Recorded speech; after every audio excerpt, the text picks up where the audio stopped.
Community video पत्रकार आणि सामाजिक कार्याच्या माध्यमातून इतरांना उभारी देत त्यांच्या आयुष्यात आमूलाग्र बदल घडवणाऱ्या माया यांनी चीनमधील संयुक्त राष्ट्रांच्या हवामान बदल परिषदेत भारताचं प्रतिनिधित्व केलं. पाहुयात त्यांचा जीवन प्रवास.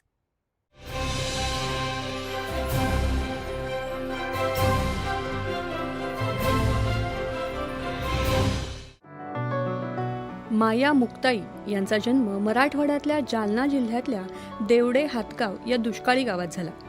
त्यांच्या कुटुंबाची परिस्थिती अत्यंत हालाखीची होती. कुटुंबाचा उदरनिर्वाह करण्यासाठी त्यांनी कचरा डेपोमध्ये कचरा वेचण्याचं काम सुरू केलं. हाताने कचरा वेचणं, त्याचं वर्गीकरण करणं ही कामं त्या करत. या कामात अनेक महिला वर्षानुवर्ष काम करत होत्या.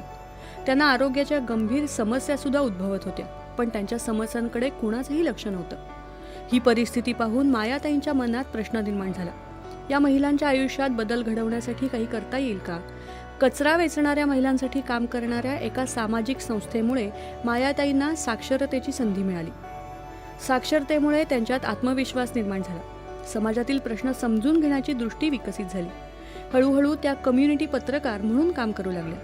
कॅमेऱ्याच्या माध्यमातून मायाताईंनी समाजातल्या वंचितांचे प्रश्न मांडायला सुरुवात केली. झोपडपट्टीतल्या महिलांचं जीवन, कचरा वेचकांचे प्रश्न, पाणी टंचाई, आरोग्य समस्या, महिलांवरचे अत्याचार अशा अनेक विषयांवर त्यांनी व्हिडिओज तयार केले.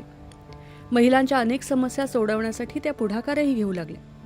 मायाताईंना जाणवलं की महिलांना खऱ्या अर्थाने सशक्त बनवायचं असेल तर त्यांना आर्थिकदृष्ट्या स्वावलंबी बनवणं आवश्यक आहे.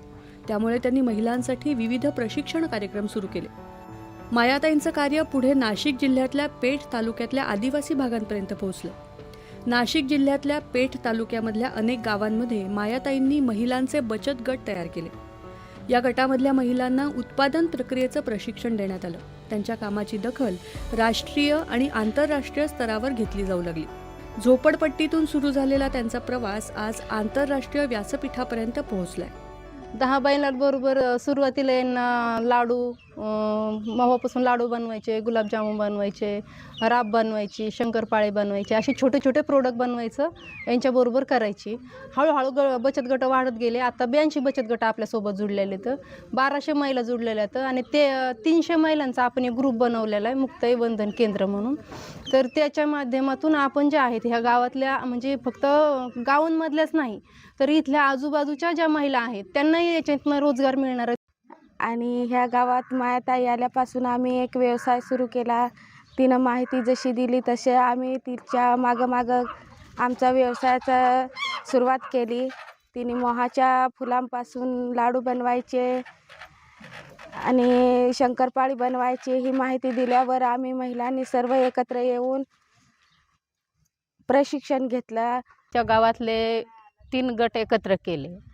3 गट एकत्र झाल्यानंतर मग महिलांचे गट 3 गट तयार झाले. नंतरहून मग त्या आम्ही थोडासा मोठा उद्योग करायचा. मोहाच्या फुलांपासून शंकरपाळे बनवायचे, लाडू बनवायचे. हे विकल्यानंतर मग त्याच्यातून आम्हाला थोडेसे पैसे येत आहे. कारण पहिल्यांदा आम्ही शेती सोडून दुसरं कोणताच व्यवसाय करत नव्हतो. आता हळूहळू आमच्या महिला त्या याच्या आहेत आणि त्या सगळ्या गोष्टीत थोडासा सहभाग घेतात. कचरा डेपोमध्ये काम करणारी, शाळेची पायरी सुद्धा न चढलेली ही महिला आज झोपडपट्टीमधल्या आणि आदिवासी भागातल्या हजारो महिलांना रोजगार, आत्मविश्वास आणि सन्मानानं जगण्याची प्रेरणा देणारी सामाजिक कार्यकर्ती म्हणून ओळखली जाते. त्यांचा प्रवास हा संघर्ष, जिद्द, धाडस आणि समाज परिवर्तनाची प्रेरणादायी गाथा आहे. मायाताई नव्हती याच्या आधी आम्ही फक्त शेतीच करायची.